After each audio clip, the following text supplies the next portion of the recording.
I'm Snookie Spurlock, and I'm here to tell you about how God healed me, how God raised me from the dead.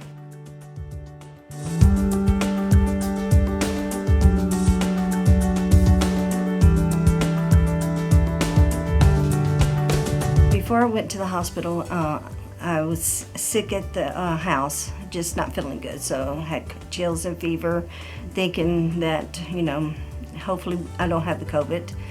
I was sick with chills and fever, couldn't eat, and couldn't drink nothing. Couldn't taste anything, smell anything. And so I said, well, I think I have the COVID. So we went and got tested, and sure enough, I was positive.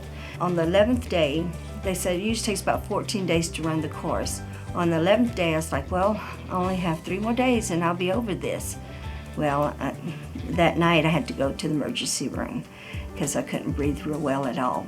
On the 11th day, I went back. I said, I cannot breathe. I can't do anything. And they said, well, we can't keep you. We're going to send you back home. I said, I cannot go back home.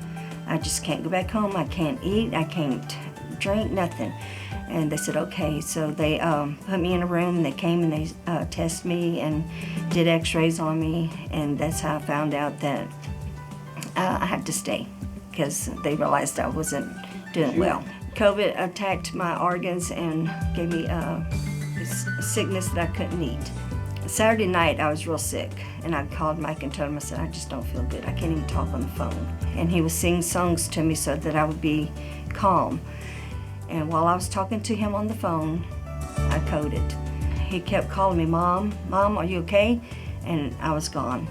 He immediately got off the phone and called the front desk, said, something's wrong with my mother. She's not breathing, she's not talking. And they came in and found me gone. And they started trying to revive me. And he was on the phone with the doctor. And they said, we got her back. And then all of a sudden I coded again. He said, nope, we lost her. She's coded again. He said he got off the phone and started praying and called everyone to start praying. And they said I came back. I don't even remember this, but they said that when I came back to life, I was talking to God in His language. From there on, I was on the ventilator for 2.5 weeks, so I didn't know much what was going on. My children all were being told what was going on. The doctor told them that I may not make it, that it's 50-50, probably worse than that. I don't know the extent of it. And that I may not pull through, and they was all just praying, wanting God to heal me, to bring me through. All my major organs had shut down.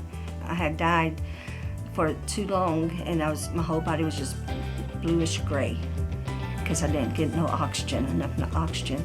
After 2.5 weeks, when I come to, they woke me up on the ventilator, and they said, it's time to wake up. Can you wake up? And I come to, and I couldn't remember why I was there, what was going on. So I stayed in that room for 3 days I couldn't talk or anything because I had this ventilator on my mouth. They said you probably won't be able to walk for months, probably up to 6 months. You won't be able to walk because your strength is going to be gone. And you're going to have to probably live on a dialysis machine for the rest of your life. And I says, what? I said, no, I can't do that. They said, we have to tell you that because all your organs just completely shut down. We lost you, and this is how you're going to have to live for a while.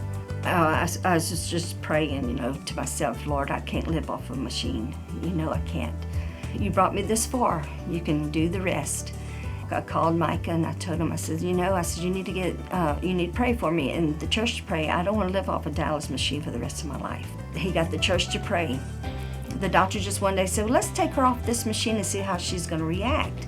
They all looked at him like, really? He said, well, let's just try it. For some reason, and I know who it was God. So the dialysis people come and they said, okay, it's time for your dialysis. And I said, no. They said, I'm not getting it today. And the nurse, he says, where's your nurse? So he went and got the nurse and asked her. He said, no. The doctor said, we're going to try her for 3 days. He says, what? He said, this is unheard of. He says, how can she do this? And he says, ma'am, let me tell you, you're a miracle. He says, because this just don't happen. He says, this just does not happen. He says, you need this machine. He said, okay, I'll be back in 3 days to check on you. The 3rd day, he come back and I was still doing good. And he suited up, because I have to suit up to come in the room. He said, ma'am, I've just got to tell you one more time, you're a miracle. He said, you don't just come off these machines. He said, you just don't. And he says, okay, we'll be back in 3 more days. The next time, another person come, and I told him, no, we don't need it.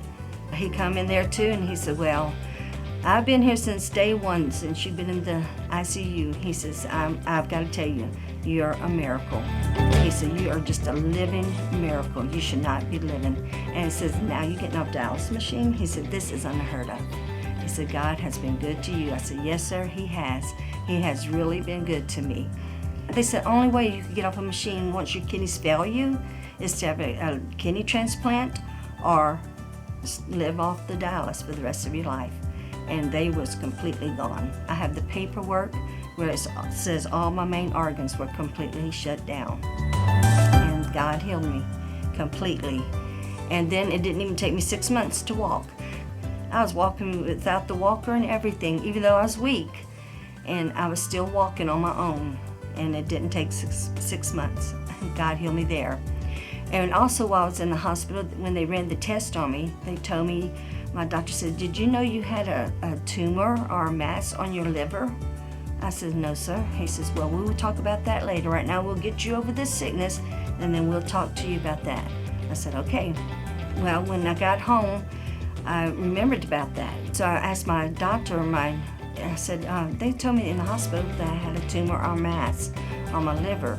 So she got my paperwork, and she says, oh, yes, you sure do. She says, we need to get that taken care of right away. I told Mike about it, so I have to go to a liver specialist. So he told me, he says, Mom, he said, I feel like if you come to church tonight, God will heal you. This lady come and she hugged me and she was praying for me. I felt it, I felt the healing power. Well, I went to that MRI, I did an MRI. When I got there, they did all the tests and everything, and that lady kept on, she said, well, she says, I can't tell you about the test, but well, I'm looking and trying to find what they saw, and I don't see anything on here. I said, well, really? She says, yeah. She said, I don't see nothing of concern. I said, well, that's awesome. And she says, that's one thing I could tell you is that you don't have nothing to worry about. I said, okay, thank you.